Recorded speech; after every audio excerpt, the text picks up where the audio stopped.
Donc, le prophète sallallahu alayhi wa sallam, c'était les premiers versets qui lui avaient été révélés. On retient de cette partie de la vie du prophète sallallahu alayhi wa sallam un certain nombre d'éléments. Le premier des éléments, il y a d'abord celle qu'il avait comme assistante et épouse qui était Khadijatu bint Khuwaylid. Et nous savons dans quelle situation, dans quelles circonstances est-ce que le prophète sallallahu alayhi wa sallam s'est marié donc avec Khadija. Regardez bien l'attitude de Khadija. Elle n'embêtait pas le prophète sallallahu alayhi wa sallam quand il se retirait pour aller au niveau de Gharu Hira. Et quand le prophète sallallahu alayhi wa sallam, il a eu la rencontre avec Jibril, il est revenu à la maison et il disait quoi à Khadija? Zammilouni, ok, couvrez-moi. Et il a expliqué sa situation, ce qu'il a vécu au niveau de Gharu Hira à Khadija, et Khadija l'a tranquillisé. Parce qu'il a dit à Khadija, a dit que je pense que ma vie est en danger.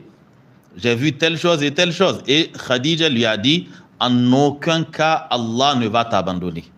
Parce que tu fais telle chose. Elle a cité certains mérites du prophète sallallahu alayhi wa sallam. Et elle a pris le prophète sallallahu alayhi wa sallam pour aller rendre visite à l'un de ses cousins qui était Waraqatu ibn Nawfal. Ok?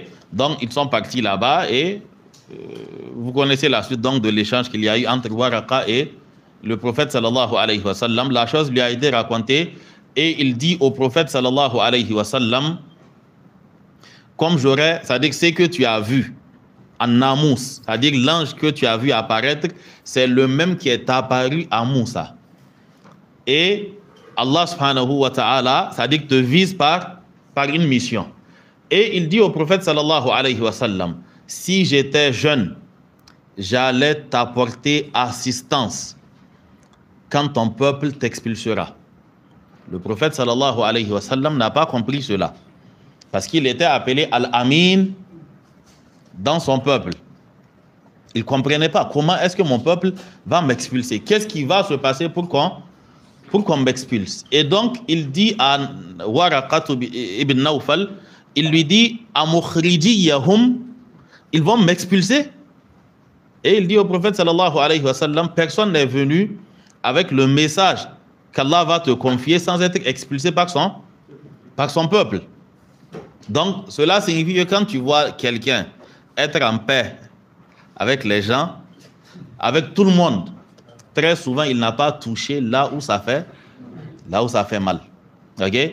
Quand tu vois que tu es en paix avec tout le monde, c'est qu'en réalité, tu n'es pas une personnalité. Hein. Quand tu es en paix avec tout le monde t'aime. Ça montre juste que tu n'as pas de personnalité. C'est-à-dire que tu n'as pas d'identité. Tu suis, tu ne contestes pas, tu ne dis rien. Ok? Et surtout dans le domaine religieux, quand les sociétés sont corrompues et que ton discours plaît à tout le monde, ton prêche plaît à tout le monde, il faut vérifier. C'est-à-dire qu'il y a un problème quelque part. Tu ne leur dis pas la vérité ou bien tu commets ce qu'on appelle le mensonge par omission. C'est-à-dire que tous les sujets que tu vas traiter, c'est la richesse légale, c'est-à-dire comment faire pour devenir riche de manière légale, okay? La subsistance licite, quoi. Ou bien c'est la vie conjugale, la spiritualité, okay? Ce sont ces genres de choses-là. Tu ne regardes pas les péchés auxquels les gens s'adonnent pour condamner. Tu ne fais pas attention à cela. Tu ne touches pas aux questions sensibles du vécu des gens. Tu n'alertes pas les gens sur les innovations, les actes de shirk. Tu ne mets pas en garde contre les groupes égarés. C'est-à-dire que tu as un discours que toi tu appelles unificateur. Ok? Mais le prophète sallallahu alayhi wa sallam, Waraqa savait ce qui allait s'en suivre. Et effectivement, ce qu'il a dit est arrivé. Allah subhanahu wa ta'ala dit au prophète sallallahu alayhi wa sallam, وَإِذْ يَمْكُرُ بِكَ الَّذِينَ كَفَرُوا لِيُثْبِتُوكَ أَوْ يَقْتُلُوكَ أَوْ يُخْرِجُوكَ وَيَمْكُرُونَ وَيَمْكُرُ اللَّهُ وَاللَّهُ خَيْرُ الْمَاكِرِينَ. Allah dit au prophète sallallahu alayhi wa sallam, et rappelle-toi quand ils étaient en train de comploter contre toi, soit pour t'emprisonner, t'assiéger, soit te tuer, ou encore t'expulser. Et Allah dit wa yamkuruna wa yamkurullah, ils sont en train de comploter et Allah subhanahu wa ta'ala prépare déjà donc la riposte à cela et wallahu khayrul makirin.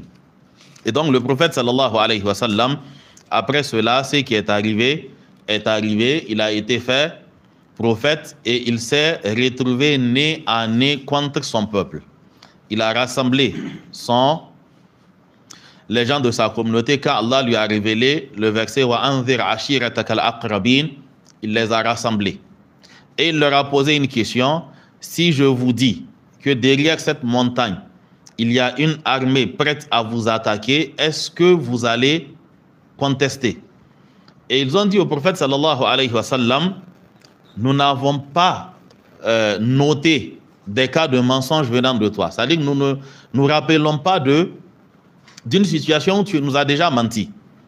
Donc, il est impossible que tu nous mentes maintenant. Et il leur a dit que sachez donc que j'ai été envoyé par Allah afin de vous tirer des ténèbres vers la lumière. Et en ce moment, il y a eu un silence qui a été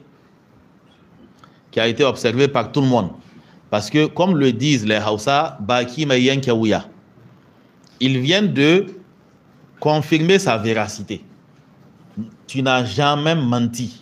Et ce n'est pas aujourd'hui que tu vas commencer. Donc maintenant, s'ils disent qu'il ment, ils viennent de se démentir. Ok? Donc ils ont observé le silence et en ce moment, comme l'ennemi n'est jamais loin, c'est son oncle, le frère de son papa, ok, qui s'est levé et il lui a dit: Tabballaka alihadha jama'atana, malheur à toi, maudit sois-tu. C'est pour ça que tu nous as réunis. Et Allah subhanahu wa ta'ala a révélé: Tabbat yada abi lahabin wa tab, ma aghna anhu maluhu wa ma kasab, sayasla naran dhata lahab, wa mra'atuhu hammalat al-hatab, fi jidiha hablum min basad. Allah lui a répété donc ce qu'il a dit au prophète sallallahu alayhi wa sallam.